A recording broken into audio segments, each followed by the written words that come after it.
Monday. Today, late start as usual, and that is because today my schedule has changed, and yeah, this is a late start. But at the end of the day, it's all about getting it in. Getting that running no matter what. And not letting anything stop the discipline. Yeah, that's what it's all about. Not letting anything stop the discipline. No matter the situation. No matter where time leads you, you should still get out and push that body. The reward is extremely powerful. I hear the word consciousness all the time that people talked about, and that word is very powerful, but it's also a thing that many do not understand, because it's very easy to talk consciousness, elevate consciousness, they always call it, but to actually live consciousness requires extreme discipline. That's just the thing with it. It requires extreme discipline. Because I hear it so much, consciousness, this, consciousness, that. But no, it requires extreme discipline. It actually requires going against the norm. When you begin to tap into yourself consciously, doing what you truly meant to do on this planet, you don't have a lot of friends. You're very alone. And that alone doesn't mean loneliness. It actually means you're surrounded by different things, different entities, but this time they're not in a human form. So philosophy, theology, all that spirituality becomes your way of life. So consciousness that I always hear people talk about, you have to be able to feel it in your spine and at the back of your brain, both sides. Once you begin to feel that movement, it actually means your chakras are actually getting in line. I went to a metaphysics teacher. He once told me my evolution is changing. So once you begin to tap into that thing called consciousness, you're not afraid to live your dream. A lot of times our dreams, our passion will yield 0 cents. But when you do it attentively, the reward is more than money, because you're not afraid to be alone. So many people go to a job that they dislike all the time. And it isn't the job that's making them sad. Even though sometimes, the boss who doesn't like the job, even though he's the boss in control, he comes there angry. But mainly, your happiness truly comes from yourself. I've been looking around me these days and I see how sad people are. We live in these fancy houses, fancy cars. We live on the streets, all type of things, and we're still not happy. We become the masters of putting people down, because a lot of times when people put someone down, that's just a cry for help, in my opinion. Even I myself, I begin to learn to love myself more. That way I can tolerate things. It is so funny how quick I hear the word, so when do you have time to make money? And my answer these days, I am abundance. I am money. Because it's just an energy. I begin to look how we are so quick to respect people based on their material entity, shall I say. And it just really cracked me up, and it just really just made me just want to be me and do what create peace. The word prejudice we think is just in a black and white form, but many live in their stereotype entity more than they realize, because for some reason every single one of us, we bleed, cry, and put on our pants, like someone's told me. But yet, for some delusional reason, we are very good at putting people down. It is so funny, I hear so much about suicidal a lot these days. I hear about mental illness. But what's causing those things is simple. We don't have enough love. We don't put the right food in our system. We think because of some biscuit title, we have the right to put somebody down. We think because they call us manager, boss, teacher, doctor, or even lawyer, whatever you want to call it, we think we have the right to put somebody down and alter somebody's emotion. A lot of the things that's happening to our youth these days, it isn't because they're not happy. It is because somebody is actually putting their emotion in danger just because they're not happy. But these are one things we never want to talk about.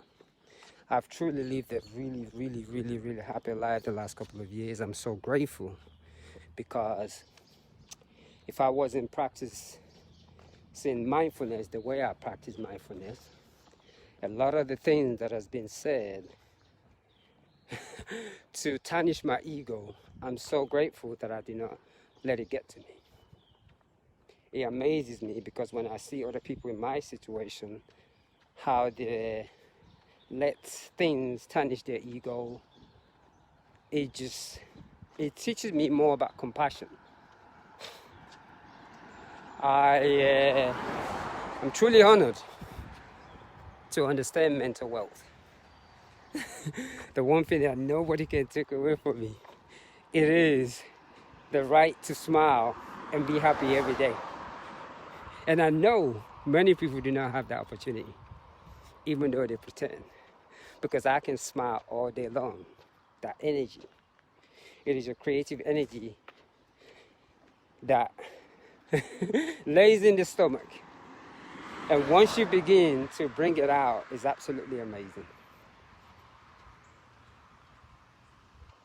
One thing I'm going to say today is, what are you afraid of to listen to your own head? It's funny how your head is speaking to you. I'm not saying don't get a job or don't be in a relationship, but today many are in a relationship and their head is telling them to leave, but they're so afraid of the title that goes behind that relationship, and they would rather stay there and be miserable. And when you stay in that bad relationship, what it does to you, you create more bad energy, because you're in a bad relationship, so you go out, you give bad energies. I think this type of things, we don't like to talk about it. We hide so much behind it. It is an illusion that I'm just, as a philosopher myself, I'm like, wow, this is interesting. It just started to not interest me anymore. That's why I don't really pay attention to a lot of things. I have fun doing what I love to the most every day. I hear so much comment on, and I just laugh, because all I'm spreading is, the message is, inside of you lays happiness. It is on that tip of your spine. That's where it lays. And the only way to ask for it, you have to eat little, you have to do a lot of yoga, and meditate. But I will say that happiness is in your spine. I don't care how spiritual you get. In our culture here, we're not allowed to talk about certain things, about how we eat, how much food we eat, how we overindulge in everything, whether it's food, sex, and drink. We overindulge in it so much that it becomes an addiction. But I'm not allowed to talk about it. But I'm allowed to point fingers at. For me, it's one of the reasons why I become more of an authentic myself, where verbally, the colonial, or shall I say, the takers thinking, the only way to gain control is by verbally abusing somebody mentally.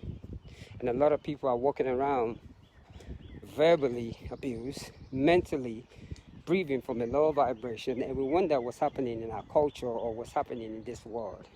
But the reality is not the world, it's a chemical imbalance. The moment you started to get to a stage where you can be happy at the same time and you can be angry of what's going on around you, because what happens at that moment, you just let go because it disappears, because you're like, wow, what's going on? Because that means you're balanced in your brain. And if your brain is not balanced, you're not going to find no peace. Those are the things that they do not teach us in some of our scriptures. It is all in the brain. All in the brain. We need to talk about more about the brain. I think this whole mystic talking has just gone too far right about now. But when we begin to preach to that brain, that God talent, that higher self of ours, we'll find a lot of peace. There will be no more war, there will be peace. Because before any peace can start, it has to start from within. And to start peace sometimes means going against the grain. It's really funny how people are so into this material world and think that they have everything, and I just look and laugh. These days, I get up every day and just run a marathon, because I know there will be a time when I will never be able to do this again. And I always urge people, if you're a musician, artist, whatever it is that you're good at, why are you sitting somewhere doing what you don't love? Then you get up and go and drink and smoke, then do it again. When in reality, the answer is you're afraid to do what you love. Listen to your gut. The answer's there.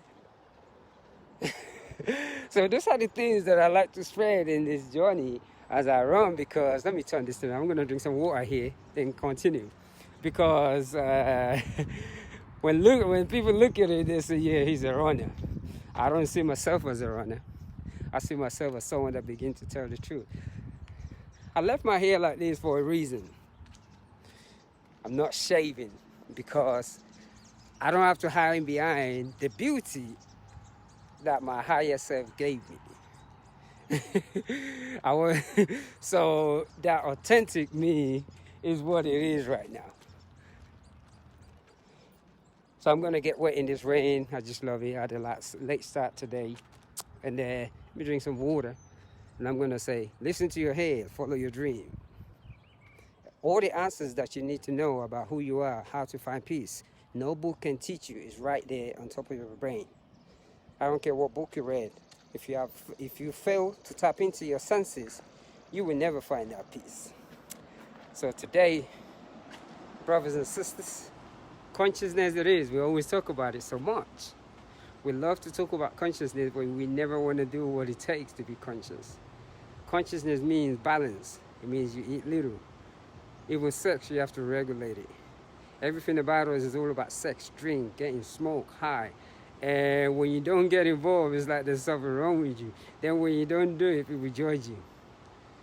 We are designed to smile all day long. Smile. It's not that bad. And if you truly want peace in this world, you have to start that peace from within. So yes, I'm gonna go ahead on this journey, and I'm gonna say happy Monday and one love.